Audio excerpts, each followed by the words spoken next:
All right, I just got done shooting the texture on the ceiling in the living room. We took popcorn off, mudded it, sanded it, shot texture, living room and 2 upstairs bedrooms. I am about to head into the garage, shoot the texture on the ceiling in the garage, and that'll be a wrap. All right, I am shooting the texture in the garage. I didn't bring my head mount because I wasn't planning on shooting a video today because I'm a little tight on time, but I need this to reload, so the air compressor to reload, so I decided to pull the camera out. So what I'm using is Goodyear air compressor, and this is a Sharpshooter 2.1 from Marshalltown. It works almost perfectly for me. It's got, right here, it's got an angle so you can change it for ceiling to walls, so that this can always stay upright. This holds the perfect amount. It's any more, it'd be too hard to handle, it'd be a little too heavy. So it holds about as much as it can. It's got a lid up here, works pretty well. It's got several different nozzles here for different sizes. A trigger, it even has adjustment here for how far you can pull your trigger back.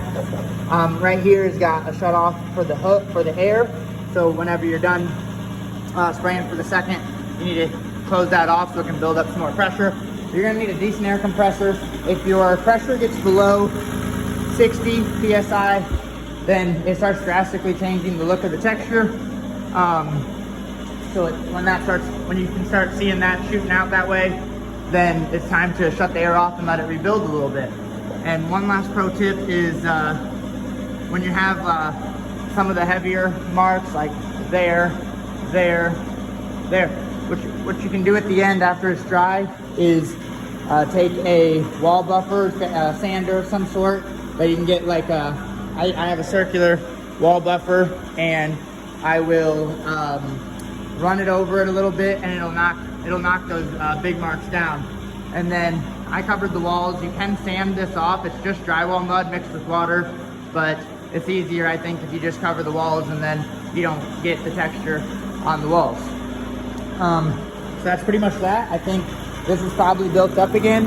Yep, it's at 120, so this is ready. I'm gonna go ahead and set this camera up. Okay, I've got the hopper reloaded with mud. I have a slight problem that I'm running out of mud, and I'm using the older bucket now, and there's some chunks in it, and that's partially a lot of the reason why there's so many big chunks here.